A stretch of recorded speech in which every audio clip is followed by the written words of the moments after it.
కానీ రే Paytm batch నన్ను తగులుకుందాం అనుకుంటే మీ ఓడికే ప్రమాదం. గుర్తుపెట్టుకోండి. నేను జనం కోసం బతికే మనిషిని, జనం డబ్బుల కోసం బతికే మనిషిని కాదు. వద్దు గురు, నా జోలి వద్దు. జగన్ గారు, నేను మళ్ళీ చెప్తున్నా, నాకు రాజకీయాలు వద్దు. నాకు కావాల్సింది నేను అమరావతి రైతుల కోసం నిలబడ్డాను, జనం కోసం నిలబడతా. అది ఏ పార్టీ అయినా, అది మీరైనా ఇంకో పార్టీ అని ఎవరైనా సరే, ఎదురొస్తే జనానికి ఎదురొస్తే మాత్రం నేను నిలబడతా. కానీ నేను మాట్లాడుకుందా ఇంక నుంచి.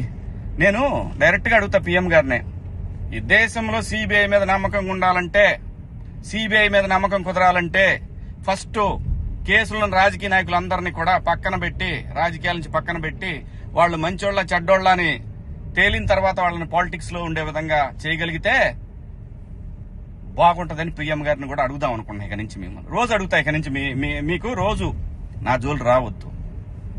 నేను నా బతుకు నేను బతుకుతున్నా, నిజాయితీగా బతుకుతున్నా. ఏ రాజకీయ పార్టీ దగ్గర పోయి చేయి జాపలా. మీరంటే భయపడతామా? ఏం చేస్తారు అబ్బాయి? మీ గవర్నమెంట్ ఉన్నప్పుడే ఏం చేయలేకపోయారు. నన్ను ఎందుకు చేయలేకపోయారు తెలుసా? పైన నేచర్ ఒకటి ఉంది అబ్బాయి. రప్ప ఇవన్నీ బాగుంటాయి వీడియోల్లోనూ వాటిలో చూసుకోవటానికిను ఎగేసుకొని మనం భుజాన రేపేదో జరుగుద్దని ఊహించుకుంటే. మనందరికంటే ప్రకృతి గొప్పదిరా అబ్బాయి, గుర్తుపెట్టుకోండి.